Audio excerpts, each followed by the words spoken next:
देश में पिछले 24 घंटे में 3.5 लाख से ज्यादा कोरोना के केस सामने आए हैं। ये आंकड़े करीब 50 देशों में एक दिन में मिले केसों से भी ज्यादा है। इस वायरस की दूसरी लहर में देश के सभी राज्यों का बुरा हाल है। तकरीबन सभी प्रदेशों के अस्पतालों में संक्रमित मरीज भरे पड़े हुए हैं।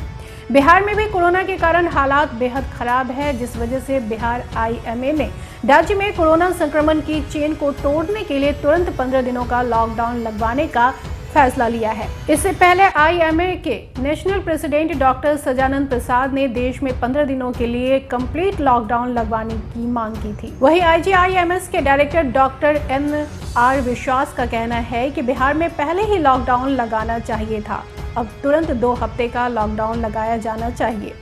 एम्स पटना के डायरेक्टर डॉक्टर PK सिंह ने भी ऐसी ही बातें कही। उन्होंने भी राज्य में 15 दिनों के लिए कंप्लीट लॉकडाउन लगवाने की बातों का समर्थन किया है। लॉकडाउन की मांग न सिर्फ बिहार में हो रही है, बल्कि इस दूसरी लहर में तेजी से हो रहे संक्रमण की चेन को तोड़ने के लिए कोविड टास्क फोर्स के मेंबर्स ने कंप्लीट लॉकडाउन की मांग की है। इन मेंबर्स में एम्स और Indian council of medical research यानी ICMR शामिल हैं। खबर के मुताबिक दोनों मेंबर्स 1 हफ्ते के लिए ये मांग कर रहे हैं। ICMR का तर्क है कि कोरोना की दूसरी लहर का पिक आना बाकी है। संस्थान का कहना है कि इन परिस्थितियों में संक्रमण की चेन को तोड़ने के लिए 2 हफ्ते का पूर्ण लॉकडाउन जरूरी है। केंद्र ने ICMR और एम्स की राय पर कोई फैसला नहीं लिया है, लेकिन सूत्रों के मुताबिक 3 मई के बाद केंद्र इस पर फैसला ले सकता है। कहा जा रहा है कि पूर्ण लॉकडाउन तो नहीं, लेकिन आंशिक लॉकडाउन की घोषणा सरकार की ओर से की जा सकती है।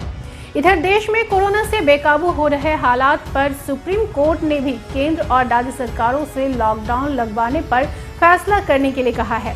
साथ ही सुप्रीम कोर्ट ने कहा है कि लॉकडाउन से जिस पर खासा असर पड़े उनके लिए इंतजाम किया जाए। ऑक्सीजन की कमी को लेकर भी सुप्रीम कोर्ट की ओर से कई निर्देश दिए गए हैं। हालांकि कोर्ट ने यह भी कहा है कि लॉकडाउन का सामाजिक और आर्थिक असर हाशिए पर रहने वाले समुदायों और मजदूरों पर पड़ सकता है। ऐसे में अगर सरकार लॉकडाउन लगाती है तो वो इन समुदाय की जरूरतों को ध्यान में रखते हुए पहले ही व्यवस्था करे। अदालत ने साथ ही कहा कि किसी भी राज्य या केंद्र शासित प्रदेश में मरीज को पहचान पत्र न होने पर अस्पताल में भर्ती करने या फिर आवश्यक दवा देने से मना नहीं किया जाएगा।